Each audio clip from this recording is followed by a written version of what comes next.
pues buenas noches a todos. Quiero agradecer a la doctora Zuli y al doctor Miguel Pedrosa que nos acompañan. El día de hoy es una charla acerca de actualización de escleritis y epiescleritis. A todos los participantes les voy a solicitar, por favor, que apaguen su micrófono. Si tienen alguna duda, alguna pregunta, al final las podemos ir haciendo. Por favor, escríbalas en el chat. Nosotros se las hacemos llegar aquí a Zuli y al doctor Miguel. Y bueno, pues voy a presentar a la doctora Zuli Barrón. Ella es su especialista en uvea y enfermedades inflamatorias oculares. Ella es médico de staff del Instituto Oftalmosalud. Y va a estar con nosotros también acompañándolo el doctor Miguel Pedrosa. Él es jefe del departamento de uveitis, inmunología ocular. Él es del Instituto Conde de la Valenciana. Pues bienvenido doctor. Y Zuli, te dejo con tu presentación. Bien, muchas gracias. Bien, para no demorarnos más, vamos a comenzar. Esta es una charla muy bonita. A mí me gusta mucho hablar de la esclera porque a pesar de verla muy sencilla, es una capa demasiado importante para todas las funciones que cumple en sí el ojo y la capacidad de visión que tenemos los seres humanos. La esclera es la capa externa del ojo que se extiende desde la unión córneo-escleral hasta la lámina cribiforme del nervio óptico. Está compuesta, como podemos ver ahora en la anatomía e histología dinámica que nos pueden dar las imágenes en la actualidad, está compuesta por placas de colágeno, proteoglicanos, glicoproteínas y es básicamente avascular.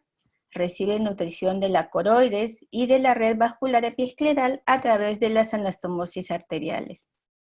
Esta organización en tela de araña reduce la circulación en la esclera, lo que impide la dificultad en la remoción de antígenos y sustancias dañinas, permitiendo reacciones inflamatorias intensas y prolongadas.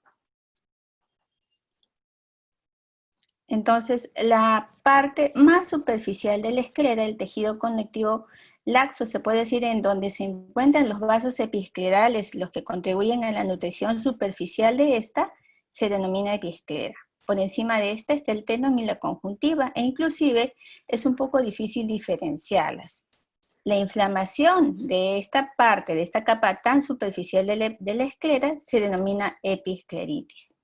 Entonces, por lo general, es idiopática y autolimitada, es difusa, es recurrente también. Podemos tener un solo episodio en la vida, pero también podemos tener ciclos de este problema.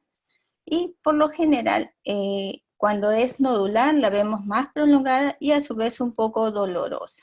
En un tercio de pacientes se puede decir que la etiología de esta es autoinmune. Como podemos ver en esta foto clínica, es superficial, e incluso la podríamos confundir con una conjuntivitis, y es lo que regularmente pasa con los colegas que están comenzando a ejercer la oftalmología. En las características clínicas que nos puede ofrecer esta enfermedad, la epiescleritis, la capa superficial de la esclera, es el disconfort, tenemos una sensación de cuerpo extraño, o hay veces ninguna molestia, puede haber epífora, edema e inflamación de la superficie del ojo, de la epiesclera. Hay inyección y dilatación de los vasos epiesclerales, afecta la conjuntiva también, y lo que sí vamos a ver siempre es que no afecta la agudeza visual. En el caso de los tipos, tenemos dos tipos específicamente: la escleritis difusa, que es la primera de la que vamos a hablar en este momento. El edema y la inflamación se ve básicamente en un sector, en 2/3 de pacientes, y también puede darse en todo el ojo, en la tercera parte de los pacientes que presentan este problema. El enrojecimiento de la epiesclera va en disposición radial de los vasos que parten del limbo. ¿En qué momento lo apreciamos? Y eso siempre nos lo enseñan desde que vamos a la formación en uvea, que veamos este tipo de problemas con la luz del día, que abramos la ventana del consultorio y a través de la luz del día podamos observar esta patología. Podemos encontrar también epiescleritis del tipo ya no difusa, sino nodular. Es localizada, es roja y brillante, también puede verse un poco rosada, y rodeada de vasos irregulares, como se ve en esta fotografía. Es móvil, si es que la agarramos con el hisopo, vamos a ver que se mueve, y también puede ser un poco dolorosa. Por lo general son únicos, ¿no? Si son epiescleritis, por lo general no van a la necrosis y la recuperación deja el ojo sin ninguna alteración. ¿Qué enfermedades podemos encontrar como asociación en una epiescleritis? Bueno, aquí tenemos porcentajes por pequeñas series de casos, lamentablemente series grandes de casos aún no podemos establecer. Y dentro de las primeras enfermedades que son no infecciosas asociadas a epiescleritis encontramos a la artritis reumatoidea. En segundo lugar, a la enfermedad inflamatoria intestinal, a las espondiloartropatías seronegativas, la vasculitis, considerando enfermedad, la arteritis de la temporal, y también la enfermedad de la polingeitis con granulomatosis. El lupus eritematoso sistémico, la policonditis recidivante y entre otras que son las misceláneas, la artritis reumatoidea juvenil o artritis inmunológica de tipo juvenil, la enfermedad de Behçet y el síndrome de Coban. En el caso de las epiescleritis que son de tipo infeccioso, perdón, me van a disculpar, pero hay algo que no me deja revisar bien la imagen. Ahora sí. Dentro de las enfermedades infecciosas que se han visto asociadas a epiescleritis, podemos tomar en cuenta, debido a los casos que se han reportado, brucelosis, Borrelia burgdorferi, la tuberculosis, que tenemos que tener en cuenta siempre en estas zonas de endemia, y el virus de varicela zoster. Entonces, como les dije hace un momento, al ser una enfermedad muy poco específica e inclusive limitada, la posibilidad de encontrar casuística es bastante escasa, salvo en los centros de referencia mayor o de referencia a subespecialidad, en donde se comienzan a originar estos reportes. Por ejemplo, en el norte de California, en Estados Unidos, se encontró que la incidencia era de 41 por 100.000 habitantes al año, mientras que la prevalencia era de 52.6 por 100.000 habitantes. En el caso de la escleritis, la incidencia fue mucho menor, 3.4 pacientes por 100.000 al año, y la prevalencia de 5.2. En Hawái también se hizo un estudio muy similar, y vieron que la epiescleritis tenía una incidencia de 21.7 versus la escleritis de 4.1 por 100.000 millones de pacientes. Entonces, si es que una epiescleritis progresa a escleritis o si es refractaria al tratamiento o es bastante recurrente, pues recién podríamos considerar efectuar exámenes de laboratorio, teniendo en cuenta que un 26 a 36% de estas enfermedades, como vimos anteriormente, tiene asociación sistémica. En el caso de las escleritis, pues la forma de presentación es bastante diferente. En la anterior vimos que apenas podía haber sensación de cuerpo extraño o ligeramente dolor en el caso de la epiescleritis nodular. En el caso de la escleritis, el dolor es ocular y el dolor ocular es bastante severo y viene asociado a la destrucción del tejido. Y definitivamente hay una asociación bastante evidente a enfermedades sistémicas mediadas por la inmunidad, pero no podemos olvidarnos de las enfermedades que son los procesos infecciosos también. Un 50% de pacientes tiene relación con patología autoinmune. Dentro de las dos que van a la cabeza son la artritis reumatoidea y la GP, ¿no? la polingeitis granulomatosa, o la enfermedad de Wegener anteriormente mencionada. La granulomatosis con polingeitis, perdón. Entonces, se han hecho muchas clasificaciones desde 1976 hasta el momento, pero la que sigue primando dentro de nuestro esquema básico es la que todos conocemos dentro de la escleritis, la que es anterior, y cuando es anterior, difusa, nodular o necrotizante, con signos de inflamación, si es que es necrotizante, o con escleromalacia perforans, ¿no? La que no tiene muchos signos de inflamación y la esclera prácticamente se ve blanca. En el caso de la escleritis posterior, pues también tenemos una forma difusa y una forma nodular. Entonces, en el caso de la epiescleritis, vamos a intentar generar una relación para poder entender también en qué momento la vamos a buscar. Es bastante rara en niños. Por lo general el rango es en adultos de mediana edad o jóvenes también, 43 a 48 años. Predomina el sexo femenino en el caso de la casuística. Y si es que la vemos en niños, la vemos asociada a enfermedades sistémicas, como por ejemplo el lupus, enfermedad inflamatoria intestinal, fiebre reumática, artritis inflamatoria juvenil, espondilitis anquilosante y poliarteritis. De las epiescleritis encontradas en pacientes jóvenes, un 26 a 36% de casos ha sido asociado a enfermedad sistémica, y dentro de las epiescleritis la más común es la difusa. Para el caso de las escleritis, tiende a afectar a personas de mediana edad, de 47 a 60 años en promedio. Vemos pacientes mayores también, como el que estamos observando ahora en tiempos de COVID, en los cuales ya tenemos que comenzar a revisar al paciente así, con la mascarilla.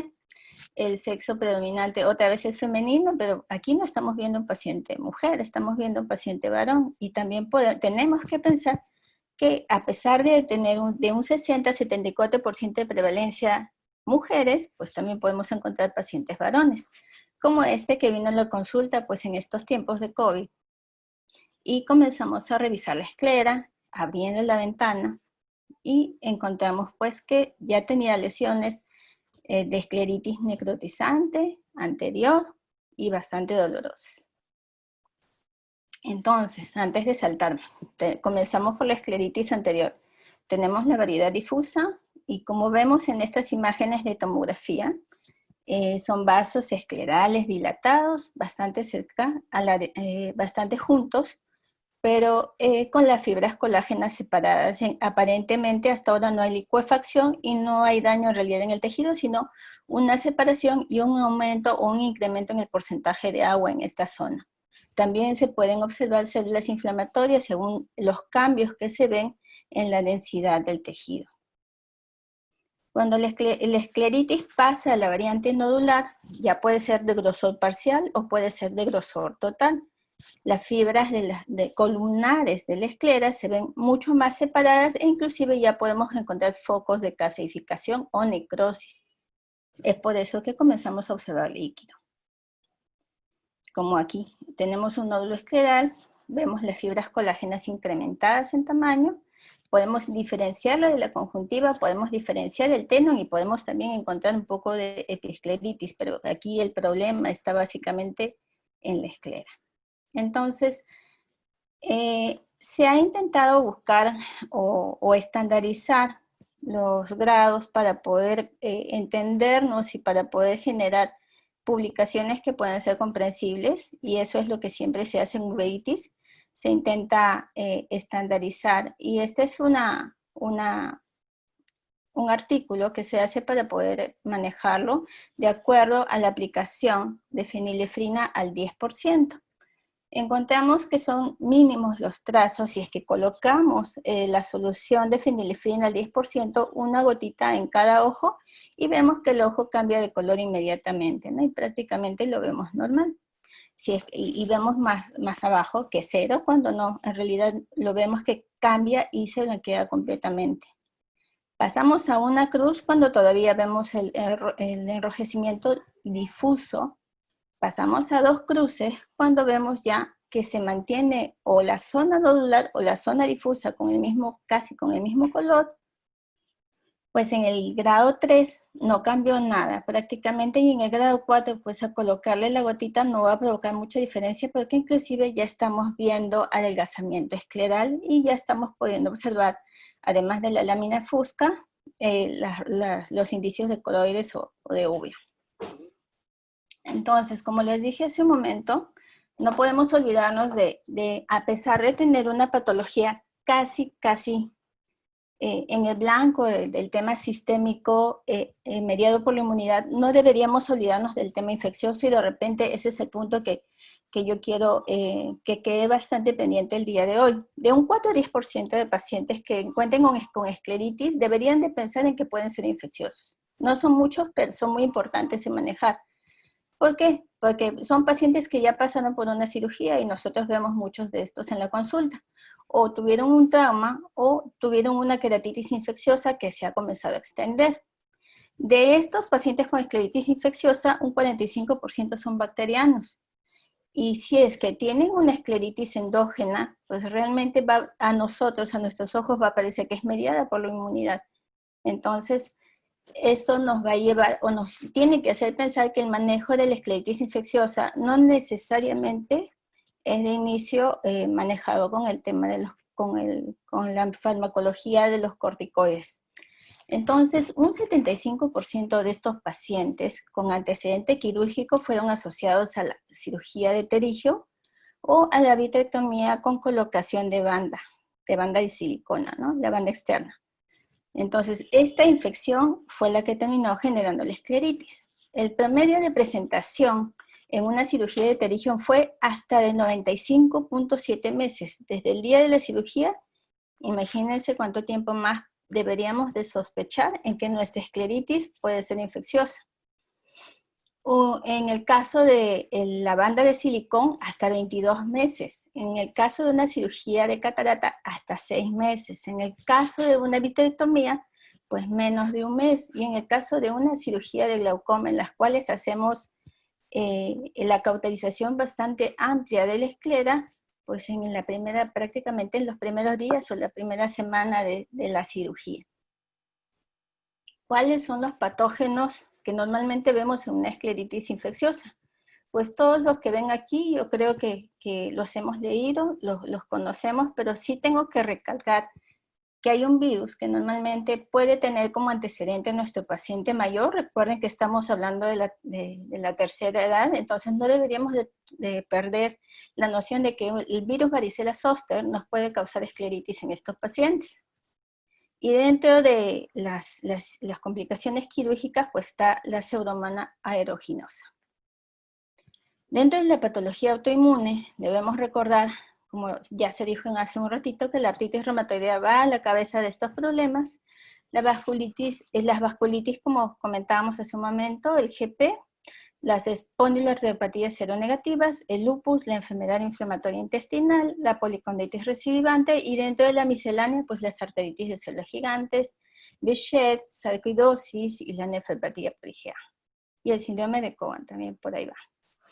Dentro de, para volver a relacionarlos, porque no los podemos separar y de esa manera pues vamos a generar mucha más comprensión del problema.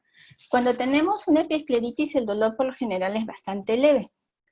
La esclera se inflama mayormente de manera difusa, hay congestión generalizada, cuando es difusa, perdón, y cuando es nodular tenemos ese nódulo pequeño. La córnea prácticamente no la vemos involucrada. Eso nos puede ayudar mucho para poder diferenciar el problema. La cámara anterior, pues es muy raro que la veamos comprometida, y en el segmento posterior por lo general no está afectado. Cuando hablamos de escleritis, en el caso de la escleritis, por ejemplo, tenemos aquí, se me confundió la diapositiva. Tenemos la escleritis anterior, posterior, necrotizante y escleromalacia perforans. Entonces, si se dan cuenta en el cuadro que les estoy mostrando el dolor, ninguna dice que, perdón, las tres primeras dicen que el dolor es bastante intenso, y en el caso de la necrotizante mucho más intenso, pero en el caso de la escleromalacia perforans no habla de dolor. La inflamación es moderada, hay edema generalizado en su forma difusa, y en la forma nodular el edema pues va en parche, ¿no? Es como un pequeño volcán. En el caso de la escleritis posterior, nosotros no vamos a ver la inflamación, vamos a necesitar ayuda de los estudios de imagen para esto, porque está pasado la inserción de los músculos rectos. Entonces, en el caso de una escleritis necrotizante, pues lo que vamos a ver es que esta oclusión de los vasos o la esclerosis de los vasos que llegan a nutrir a la retina, generan una inflamación y un cierre que origina la liquefacción o origina la proliferación de células inflamatorias y genera la necrosis. Y en el caso de la escleromalacia perforans, el adelgazamiento escleral puede generar, este cambio puede originar o un estafiloma, o si es que está muy cerca a la córnea, un astigmatismo bastante severo. Y definitivamente en el caso de necrotizante perforans, lo que vamos a encontrar es que la coroides ya la vamos a ver expuesta. Y en este caso, para poder diferenciarla del anterior, en la córnea la queratitis sí se hace presente. A medida que la enfermedad es más severa, se hace más evidente. En el caso de la cámara anterior, pues sí podemos encontrar o trabeculitis o hipertensión ocular, o también uveitis anterior. Hasta en una escleritis posterior podríamos encontrar trazas o células inflamatorias en la cámara anterior. En el segmento, cuando hablamos de segmento posterior, pues en el único caso específico en donde encontramos bastante patología del segmento posterior es en la escleritis posterior, con desprendimiento de retina de tipo exudativo y edema del disco óptico, básicamente. Ahora venía pues, perdón. Nuestro cuadro clínico tiene que estar asociado, ¿no? El examen clínico del que estábamos hablando hace un momento es tremendamente importante. Tenemos que en estos tiempos de COVID acercarnos bastante pues, al paciente con las medidas de protección más adecuadas. Tenemos que mirar el ojo, levantar los párpados, porque si no se nos van a ir los diagnósticos. Sí debemos apoyarnos en las imágenes, como hace un momento estábamos comentando, pero nuestros pacientes también requieren de laboratorio para saber qué les vamos a poder dejar de medicación. Entonces, dentro de los test diagnósticos que podemos hacer a los pacientes con escleritis, tenemos muchas pruebas relacionadas a los procesos reumatológicos del colágeno o a las reacciones antígeno-anticuerpo tipo 2. El problema de esto es que tenemos que generar un cuadro clínico establecido, tenemos que preguntar mucho al paciente para poder solicitar cada uno de los estudios que están viendo aquí. Por ejemplo, vamos a solicitar una prueba de ANCA si es que estamos pensando en un paciente con granulomatosis con poliangiitis. Vamos a pensar en un ANA si es que estamos buscando polimiositis, lupus, si es una esclerosis progresiva sistémica. Tenemos que ver en qué estado se encuentra el riñón. Tenemos que ver si es que es un paciente que tiene antecedentes de familia con lupus. Podemos pedirle una tomografía si es que estamos pensando como básicamente tenemos que sospechar en nuestra realidad si tiene tuberculosis o sarcoidosis, el hemograma completo, la velocidad de sedimentación globular, la PCR para hablar de vasculitis o enfermedad inflamatoria sistémica, enfermedades infecciosas también, las serológicas para sífilis, las serológicas para tuberculosis que van a la cabeza, como todas las que están observando. Pero acuérdense que tenemos, y esto de repente es otra cosa muy importante que tenemos que recordar, que estos pacientes, así como los pacientes que vemos con enfermedad de la uvea, necesitan un esquema de base. Necesitamos conocer cómo está el hemograma, la orina completa, la velocidad de sedimentación globular, la proteína C reactiva, la glucosa, ureacreatinina, perfil de funcionamiento hepático. Necesitamos su prueba treponémica para sífilis y el PPD, si fuera posible cuantiferón TB-GOL y una radiografía de tórax. Esos son los estudios de base asociados al cuadro clínico que les trae para que los pueda orientar hacia los exámenes inmunológicos o quizás a el scrapping o la biopsia en el caso de pensar de una infección. Entonces, vamos a terminar. El tratamiento de la epiescleritis básicamente es, van a encontrar muchas revistas en las cuales dicen que no se deben de tratar, que simplemente las lágrimas artificiales lo pueden resolver, porque como habíamos mencionado anteriormente, se pueden autolimitar. Podemos utilizar también corticosteroides tópicos tipo fluorometolona, si es que fuera muy molesta la sensación de pífora, de sensación de cuerpo extraño, pero por un tiempo muy limitado, 3 veces al día, quizás una semana o 10 días. Y bueno, los AINES tópicos no ayudan básicamente para este problema. Pueden necesitar AINES orales, lo que yo recuerdo de escuela e incluso de los médicos con los que anteriormente he recibido formación es que se daba el AINE oral, ¿no? La típica indometacina, pero en la actualidad tenemos COX que también tienen la misma utilidad, COX-2, perdón, y que pueden evitar molestias gastrointestinales. En el caso de la escleritis, como estábamos conversando hace un momento, ya debemos de haber armado nuestro esquema de cuál es la enfermedad que estamos presumiendo que tiene, no infecciosa, que quizás sea mediada por la inmunidad y que debe tener también un compromiso sistémico, porque tenemos que trabajar de la mano con los médicos reumatólogos o con el médico de la especialidad a la que nos estemos orientando con el problema que estamos observando.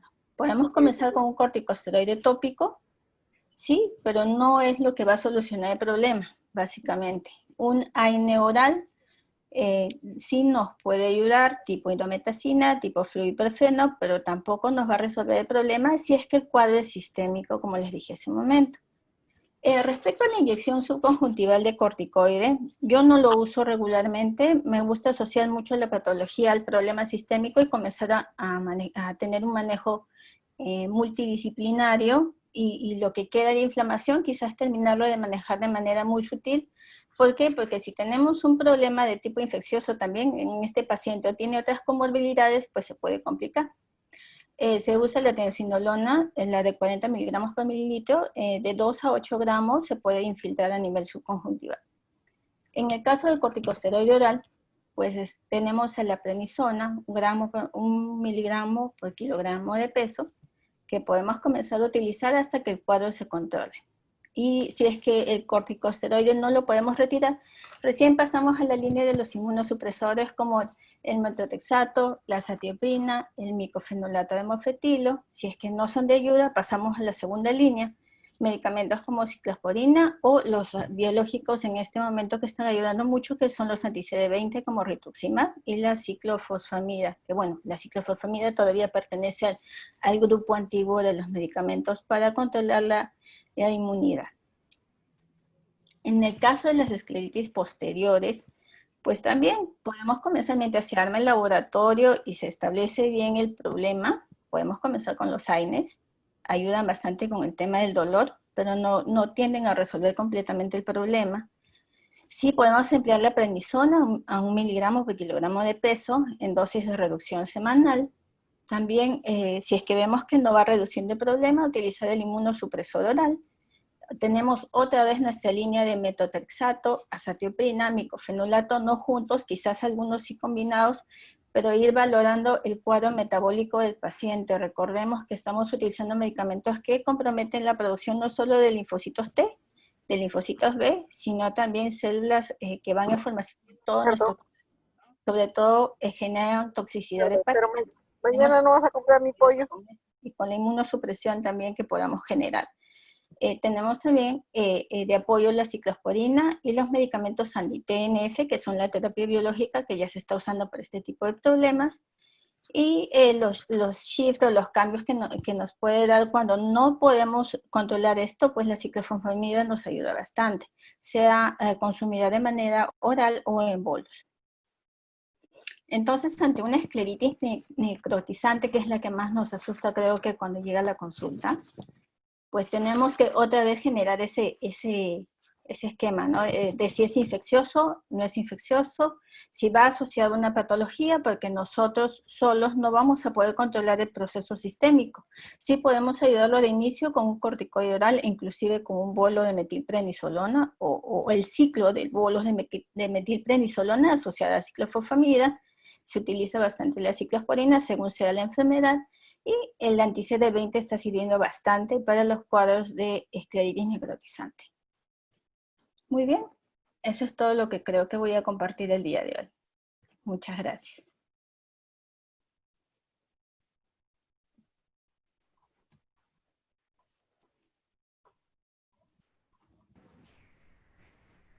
Muchísimas gracias, Zuli.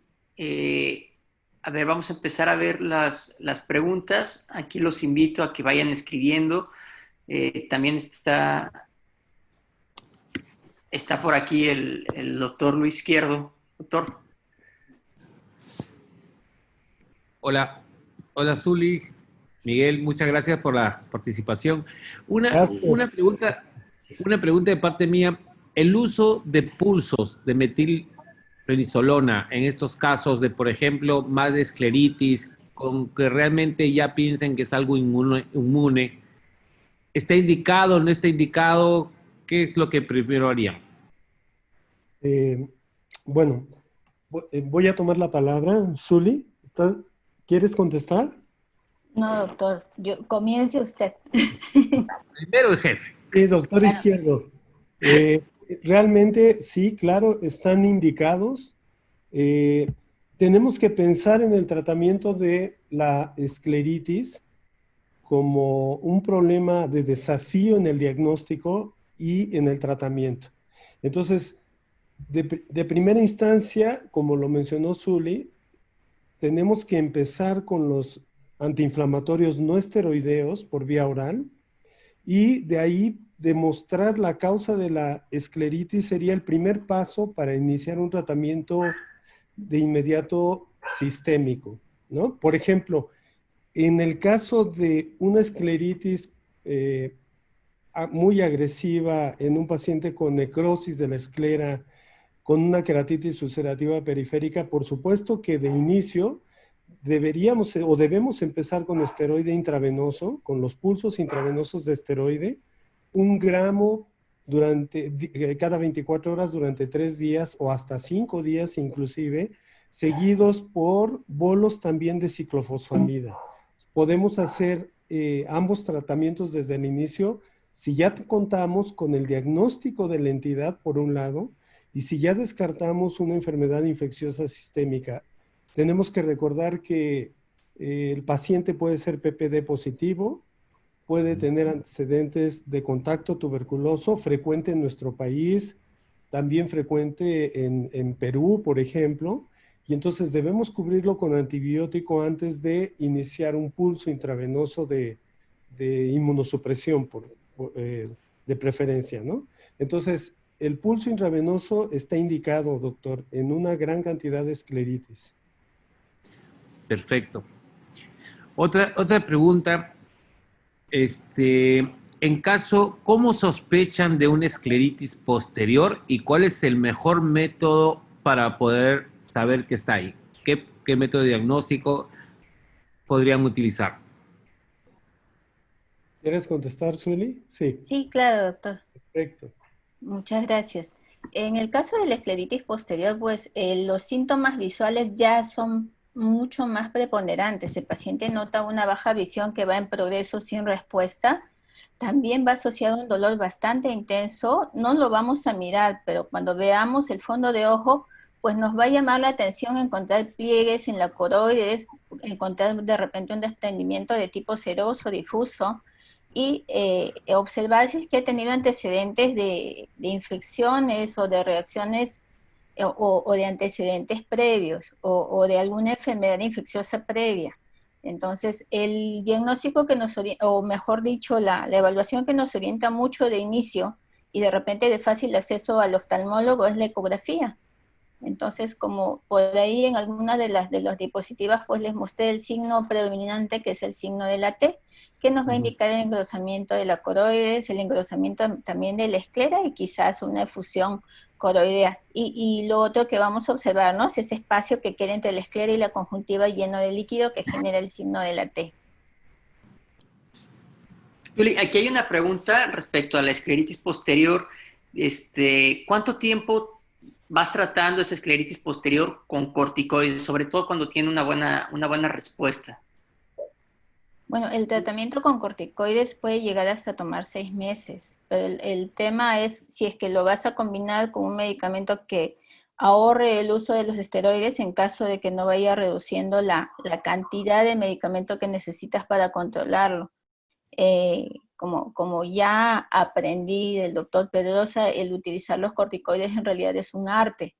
Y es un arte que va de la mano del paciente y de la evolución, ¿no? No son pacientes que pues les digas, ¿sabes qué? Te veo en un mes. Son pacientes que tienes que seguir bastante el chequeo ecográfico, la reducción del tamaño, del grosor de la esclera y los síntomas que se vayan agregando, porque de repente lo más aparatoso es que el paciente no vea, pero de repente también tiene alguna otra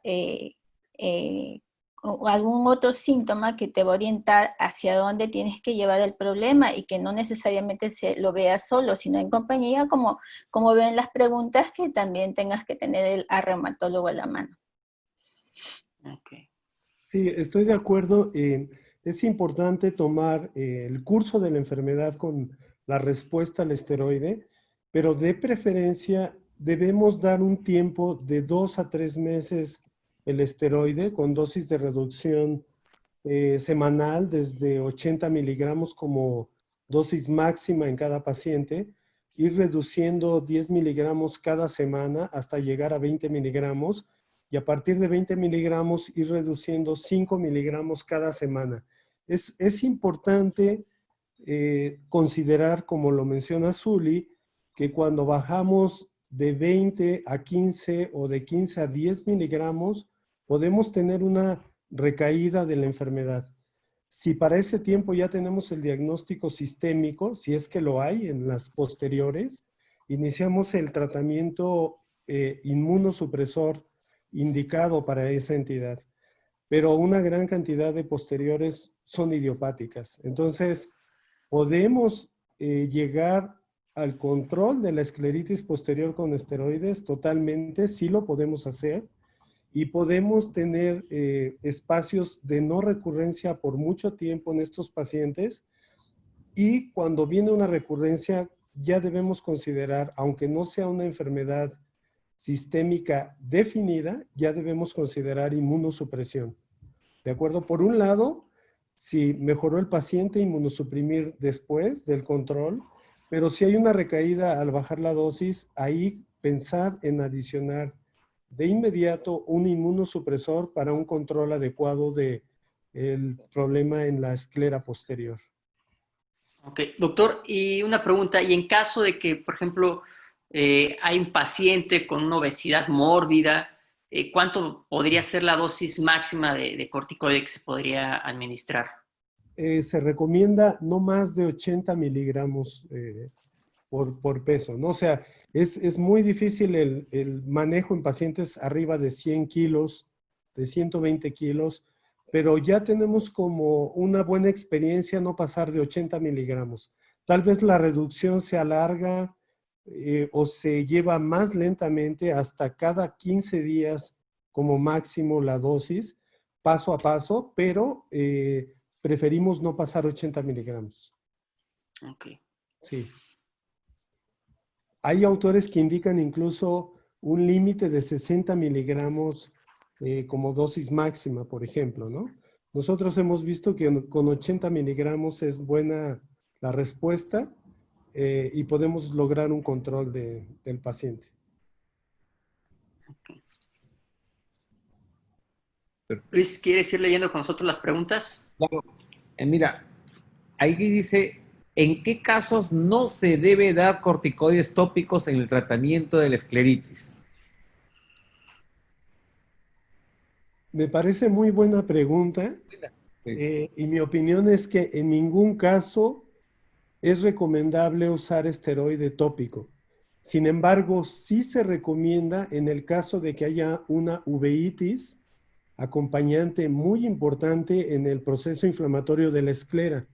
Cuando tenemos una esclerouveitis, el corticoide tópico de buena penetración en la cámara anterior nos puede evitar sinequias de iris acristalino y por supuesto nos puede evitar las complicaciones de una seclusión pupilar, un iris bombé, una hipertensión importante. Entonces, hay que agregarlo cuando hay una uveitis, cuando consideramos que debemos de inflamar el segmento anterior también rápidamente, y hay que usar midriáticos para evitar unas sinequias posteriores. Eso es un manejo que a veces dejamos de lado porque nos está gritando la esclera que tiene una inflamación muy severa y dejamos de lado la inflamación del segmento anterior. No le damos tanta importancia, pero debemos de fijar la reacción inflamatoria en la cámara anterior y añadir un buen esteroide tópico.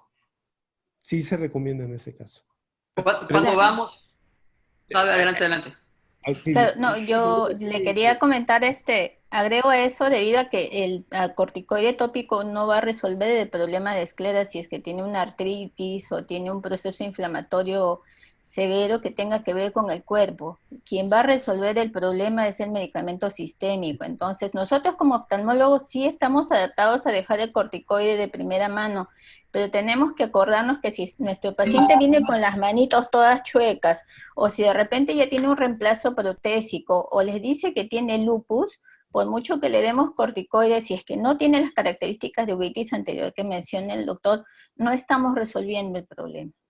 Sí, sí, aquí este punto es importante porque el esteroide tópico no va a resolver la esclera que está inflamada. La escleritis es un problema sistémico, ¿verdad? Lo debemos considerar así, y el medicamento debe ser sistémico.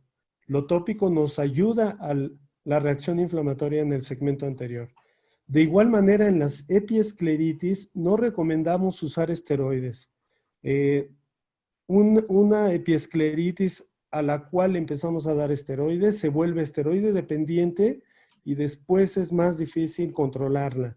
Entonces, una epiescleritis habitualmente, como lo mencionó Zuli, lágrimas artificiales frías que puede el paciente colocar su frasquito dentro del refrigerador, compresas frías que pueden ayudarnos también a mejorar una epiescleritis, o en el caso de que la epiescleritis sea el gancho para un lupus eritematoso generalizado, iniciar, por supuesto, ya un tratamiento dirigido para la enfermedad sistémica, lo cual también va a controlar, por supuesto, el problema de la epiescleritis. Y en el caso, por ejemplo, que queramos tratar esa escleritis con parte sistémica, por ejemplo, el metrotexato, ¿qué pautas o qué tips nos darían para el inicio del metrotexato? O sea, empezar con qué dosis, cuánto es la dosis máxima que podríamos llegar a utilizar o hasta cuánto tiempo. Muy buena pregunta. Vamos a tratar como de resumir un poco el paso en el tratamiento. El primer paso en el tratamiento, debemos considerar los antiinflamatorios no esteroideos por vía oral. ¿Qué se recomienda? Que ustedes escojan o que escojamos aquel AINE con el que nos sentimos confiados. Un AINE que conozcamos, ¿verdad? Un AINE que manejemos unas 4 semanas para ver la respuesta del paciente antes de decidir cambiar a otro AINE. Podemos iniciar con los inhibidores de la COX-1, la indometacina, el flubiprofeno, como ya se mencionó, o luego podemos cambiar a un inhibidor de la COX-2, por ejemplo. Cuando tenemos el diagnóstico de la entidad, si al inicio tenemos una escleritis difusa y pedimos estudios de laboratorio y el laboratorio nos da una respuesta a lo sistémico, entonces ya debemos pensar que probablemente este paciente requiere un inmunosupresor, ¿no? Entonces, en la segunda línea serían los esteroides orales, si los AINES no nos ayudaron a controlar la escleritis, y pensar en un inmunosupresor si el esteroide no nos ayuda a controlar por largo tiempo el problema inflamatorio o si ya salió la enfermedad sistémica. Entonces, en el caso de qué medicamento utilizar para qué escleritis, esta pregunta es importante, doctor, porque por supuesto que en una escleritis necrotizante no vamos a elegir de primera instancia metrotexate como tal. Vamos a elegir un medicamento más activo, más agresivo, como un citotóxico, y vamos a elegir esteroides por vía intravenosa de inicio para el paciente, en la necrotizante. Si es una necrotizante por una poliangeitis, un Wegener, por ejemplo, entonces ya sabemos que la dosis de ataque va a ser con ciclofosfamida y la dosis de mantenimiento puede ser con metrotexate. Entonces pasamos después de que ya controlamos el cuadro agudo, la necrosis de la esclera, mejora el cuadro, podemos pensar en cambiar a metrotexate. Si es una escleritis difusa, autoinmune, probablemente asociada nada más a artritis reumatoide, podemos empezar ahí sin PUC y sin necrosis de la esclera, podemos empezar con metrotexate. El metrotexate, la dosis máxima que elegimos son 25 a 30 miligramos por semana, ¿no? Hay que recordar que es un medicamento que damos y que le explicamos al paciente, porque hemos tenido pacientes que no entienden al médico y toman el metrotexate cada 24 horas, lo cual es peligroso, con severos efectos adversos para los pulmones, por ejemplo, ¿no? Produce una neumonitis tremenda.